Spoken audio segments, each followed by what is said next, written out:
Hey guys, পাঠশালাৰ পৰা ৰিকুৱাৰমেণ্টৰ কাৰণে নটিফিকেশ্যন আহিছে। যদি আপুনি ক্লাছ 10, 12 বা গ্ৰেজুৱেট কমপ্লিট কৰিছে তেতিয়াহ'লে আপুনি এইটো ভেকেঞ্চিত এপ্লাই কৰিব পাৰিব। আজি মই আলোচনা কৰিম বাটাৰডেপ ইউনিভাৰ্চিটি ব্ৰজালিৰ পৰা আহিছে নটিফিকেশ্যনটো আৰু এইটো ৰিকুৱাৰমেণ্টত আপুনি এপ্লাই কৰোঁতে কোনো ধৰণৰ এপ্লিকেশ্যন ফি পেমেণ্ট কৰিব নালাগে। সিলেকশ্যন প্ৰচেছত আপুনি কোনো ধৰণৰ ৰিটেন এক্সামিনেশ্যন এটেম্প কৰিব নালাগে। যদি আপুনি ইণ্টাৰেষ্টেড হয় এইটো ভিডিঅ'ত আপুনি চেক কৰিব পাৰিব যেটো ৰিকুৱাৰমেণ্ট আহিছে ৰিকুৱাৰমেণ্ট ওভাৰভিউখিনি লগতে ভেকেঞ্চি ডিটেইলছ আৰু এলিজিবিলিটি ক্ৰাইটেৰিয়া লগতে কেতিয়া পৰা এপ্লাই ষ্টাৰ্ট হ'ব কেনেকৈ এপ্লাই কৰিব সিলেকশ্যন প্ৰচেছ কেনেকুৱা হ'ব তাৰে কমপ্লিট ডিটেইলছ মই এই ভিডিঅ' চিষ্টেমেটিক আপোনাক প্ৰভাইড কৰিম। যদি এইটো ৰিকুৱাৰমেণ্ট ৰিগাৰ্ডিং কোনো ধৰণৰ কোৱেশ্চন থাকে আপুনি ভিডিঅ'টো কমেণ্ট ছেকশ্যনত কমেণ্ট কৰি দিব। উইদিন 48 আৱাৰ্ছৰ ভিতৰত আপুনি আমাৰ টিম জব এলাৰ্ট ডেস্কৰ পৰা আপুনি ৰেছপন্স পাব। যদি আপুনি ইণ্টাৰেষ্টেড দেন আহক দেৰি নকৰি আজিৰ ভিডিঅ'টো আৰম্ভ কৰোঁ। এতিয়া চাই লওক যিটো ৰিকুৱাৰমেণ্ট আহিছে তাৰে অভাৰভিউখিনি Organization name বাটাৰডেপ ইউনিভাৰ্চিটিৰ পৰা আহিছে নটিফিকেশ্যনটো। জব টাইপ দি আছে এইটো ইউনিভাৰ্চিটি জব হ'ব।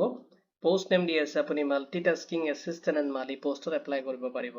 টোটেল পোষ্ট দি আছে আপুনি মাল্টিপল পোষ্টত এপ্লাই কৰিব পাৰিব। এপ্লিকেশ্যন ফি এইটো ৰিকুৱাৰমেণ্টত আপুনি এপ্লাই কৰোঁতে কোনো ধৰণৰ এপ্লিকেশ্যন ফি পেমেণ্ট কৰিব নালাগে। জব লোকেশ্যনটো আপোনাৰ আসামত হ'ব।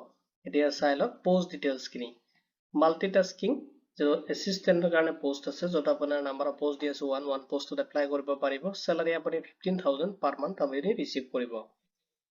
এডুকেশ্যনেল কোৱালিফিকেশ্যনখিনি আপুনি ফ'ল' কৰিব লাগিব। বেচেলাৰ্ছ ডিগ্ৰী আপুনি কমাৰ্চৰ পৰা কমপ্লিট কৰিব লাগিব। যিকোনো ৰিকগনাইজ ইউনিভাৰ্চিটিত আপুনি ডিগ্ৰীটো কৰিব লাগিব। লগতে আপোনাৰ কম্পিউটাৰ কোৰ্চ মিনিমাম 6 মান্থৰ কৰা হ'ব লাগিব। আৰু লগতে যদি আপুনি একাউণ্টিং ছফ্টৱেৰৰ টেলিত আপোনাৰ তেনেকুৱা কোনো ধৰণৰ নলেজ আছে তেতিয়াহ'লে আপুনি এইটো পোষ্টত আপুনি প্ৰেফাৰেঞ্চটো বেছিকৈ পাব। যদি আপোনাৰ নলেজ নাই তথাপি আপুনি এপ্লাই কৰিব পাৰিব। নেক্সট যেটো পোষ্ট দি আছে য'ত আপুনি এপ্লাই কৰিব পাৰিব মাল্টিটাস্কিং এছিষ্টেণ্ট য'ত কম্পেয়াৰ টু ৰেজিষ্টাৰৰ কাৰণে হ'ব। য'ত নাম্বাৰ অফ পোষ্ট দি আছে 1 পোষ্টত আপুনি এপ্লাই কৰিব পাৰিব। চেলাৰী আপুনি 15,000 পাৰ মান্থ আপুনি ৰিচিভ কৰিব। এডুকেশ্যনেল কোৱালিফিকেশ্যনখিনি ফ'ল' কৰিব লাগিব। আপুনি বেচেলাৰ্ছ ডিগ্ৰীটো যিকোনো ডিচিপ্লিনৰ পৰা কমপ্লিট কৰিব লাগিব। লগতে আপোনাৰ কম্পিউটাৰ্ছ ডিপ্ল'মা থাকিব লাগিব। লগতে যদি আপোনাৰ তেনেকুৱা অফিচ অট'মেশ্যনৰ কোনো ধৰণৰ নলেজ আছে তেতিয়াহ'লে আপুনি এইটো ভেকেঞ্চিত প্ৰেফাৰেঞ্চটো বেছিকৈ পাব। এতিয়া চাই লওক নেক্সট যেটো পোষ্ট দি আছে মালি গাৰ্ডেনাৰ য'ত আপোনাৰ নাম্বাৰ অফ পোষ্ট দি আছে 2 পোষ্টত আপুনি এপ্লাই কৰিব পাৰিব। চেলাৰী আপুনি 10,000 পাৰ মান্থ ৰিচিভ কৰিব। এডুকেশ্যনেল কোৱালিফিকেশ্যনখিনি আপুনি ফ'ল' কৰিব লাগিব। যদি আপুনি HSLC ক্লাছ 10 কমপ্লিট কৰিছে বা আপুনি 12 কমপ্লিট কৰিছে যিকোনো ৰিকগনাইজ বৰ্ডৰ পৰা তেতিয়াহ'লে আপুনি এইটো পোষ্টত এপ্লাই কাৰণে এলিজিবল হ'ব। লগতে আপোনাৰ তেনেকুৱা যদি কোনো ধৰণৰ এক্সপিৰিয়েঞ্চ আছে তেতিয়াহ'লে আপুনি এইটো ভেকেঞ্চিত প্ৰেফাৰেঞ্চটো বেছিকৈ পাব। যদি আপোনাৰ এক্সপিৰিয়েঞ্চ নাই তথাপি আপুনি এইটো ভেকেঞ্চিত এপ্লাই কৰিব পাৰিব। এতিয়া চাই লওক নেক্সট আপুনি ফ'ল' কৰিব লাগিব এজ লিমিট।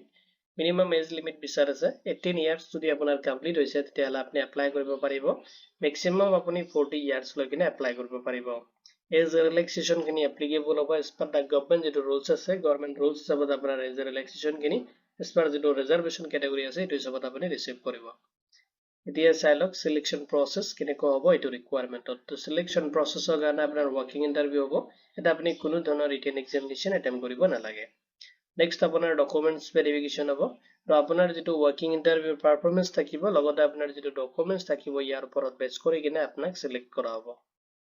নেক্সটত চাই লওক ইম্পৰ্টেণ্ট ডেটছখিনি তো অফিচিয়েল যিটো নটিফিকেশ্যন এইটো মাৰ্চ 2026ত ৰিলিজ হৈছে আৰু এপ্লাইটো চলি আছে আৰু ৱৰ্কিং ইণ্টাৰভিউটো আপুনি এটেম্প কৰিব লাগিব 7 মাৰ্চ to 19 মাৰ্চ 2026ত আপুনি ইণ্টাৰভিউ এটেম্প কৰিব লাগিব। ইণ্টাৰভিউ ভেনু দি আছে আপুনি ভিজিট কৰিব লাগিব বাটাৰডেপ ইউনিভাৰ্চিটি ব্ৰজালি পাঠশালা আসাম আৰু পিন নাম্বাৰটো দি আছে 781325 এইটো এড্ৰেছ আপুনি নোট কৰি ল'ব। এইটো এড্ৰেছত আপুনি 17 মাৰ্চ to 19 মাৰ্চ 2026ত আপুনি ৱৰ্কিং ইণ্টাৰভিউ ফেচ কৰিব লাগিব। এতিয়া চাই লওক ৰিকুৱাৰমেণ্ট ডকুমেণ্টছ কি ডকুমেণ্টছ লাগিব আপুনি এপ্লাই কৰোঁতে।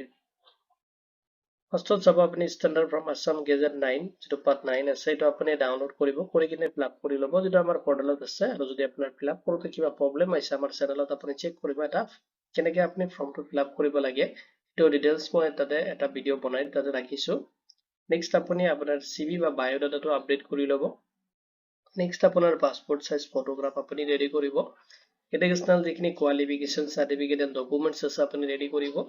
নেক্সট যদি আপোনাৰ এক্সপিৰিয়েঞ্চ আছে এক্সপিৰিয়েঞ্চ চাৰ্টিফিকেটখিনি আপুনি ৰেডি কৰিব। যদি আপোনাৰ এক্সপিৰিয়েঞ্চ নাই তথাপি আপুনি ৱৰ্কিং ইণ্টাৰভিউটো ফেচ কৰিব পাৰিব ঠিক আছে। অৰিজিনেল ডকুমেণ্টছখিনি আপুনি লগত ল'ব লাগিব ডকুমেণ্টছ ভেৰিফিকেশ্যনৰ কাৰণে। এতিয়া চাই লওক কেনেকৈ আপুনি এপ্লাই কৰিব যদি আপুনি ইণ্টাৰেষ্টেড আৰু আপোনাৰ এলিজিবিলিটি ক্ৰাইটেৰিয়াটো ফুলফিল কৰি আছে দেন আপুনি ৱৰ্কিং ইণ্টাৰভিউ এটেম্প কৰিব যিটো শিডিউল টিএছ আপুনি ৰিকুৱাৰমেণ্টত সেইখিনি পাই যাব লগতে আপুনি ভিজিট কৰিব লাগিব বাটাদাব ইউনিভাৰ্চিটি পাঠশালা যিটো বাৰজালিত আছে আপুনি ভিজিট কৰিব এতিয়া চাই লওক ইম্পৰ্টেন্স লিংক খিনি মই এইটো ভিডিঅ'ৰ ডেছক্ৰিপশ্যনত আপোনাক প্ৰভাইড কৰি দিম লগতে আপুনি জব এলাৰ্ট ডেস্ক পৰ্টেলত লেটেষ্ট জবৰ আপডেটৰ কথা আপুনি তাতে চেক কৰিব পাৰে এইটো ৰিকুৱাৰমেণ্ট ৰিগাৰ্ডিং যদি কোনো ধৰণৰ কোৱেশ্চন থাকে আপুনি ভিডিঅ'টোৰ কমেন্ট সেকশ্যনত কমেন্ট কৰি দিব উইদিন 48 আৱাৰ্ছৰ ভিতৰত আপুনি আমাৰ টিম জব এলাৰ্ট ডেস্কৰ পৰা আপুনি ৰেছপন্স পাব ভিডিঅ'টো চোৱাৰ বাবে ধন্যবাদ দি কিনে আজিৰ ভিডিঅ' ইমানতে সামৰিছোঁ